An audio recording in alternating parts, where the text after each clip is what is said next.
I find it very disappointing that you cannot support the motion as it is, and I think it shows a misunderstanding of what the situation is, and I'll outline to you why. And I suppose I talk in terms of the 227 registered taxi drivers in Mayo. They are an essential service, and they're essential service for rural Ireland. They still have the car loans and the tax and the NCTs and all of that to worry about.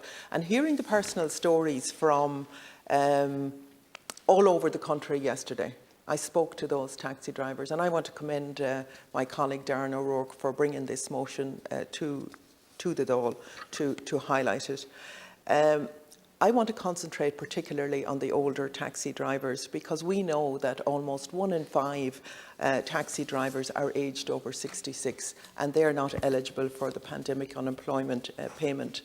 They are forced back to work. On one hand, they're told to cocoon, and on the other hand, they're forced back to work because they don't have any money and they're being pushed into poverty. And one taxi driver said to me yesterday, the most vulnerable people are out there trying to keep their heads above water, and that's exactly what they're doing.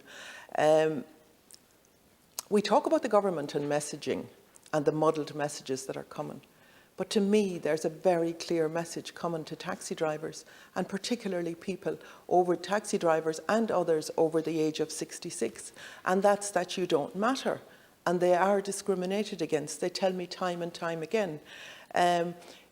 Even when we look in terms of the tax write-off, they're told cocoon, not use their cars, and at the same time they can't get the tax write-off for the 3 months.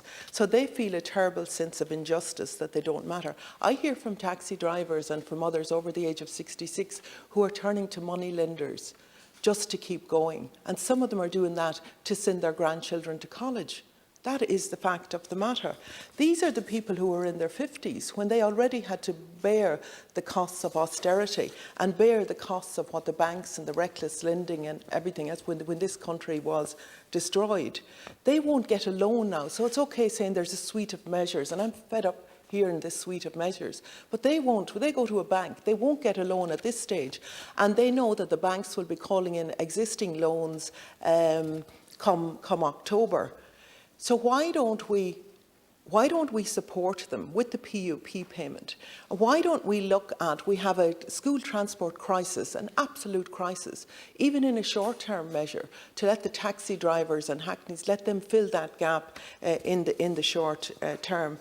So the feeling yesterday was absolutely palpable of people feeling discriminated against. We have to listen to the taxi drivers. We have to. They are human beings. They are struggling to survive. And the suite of measures just doesn't do it for them.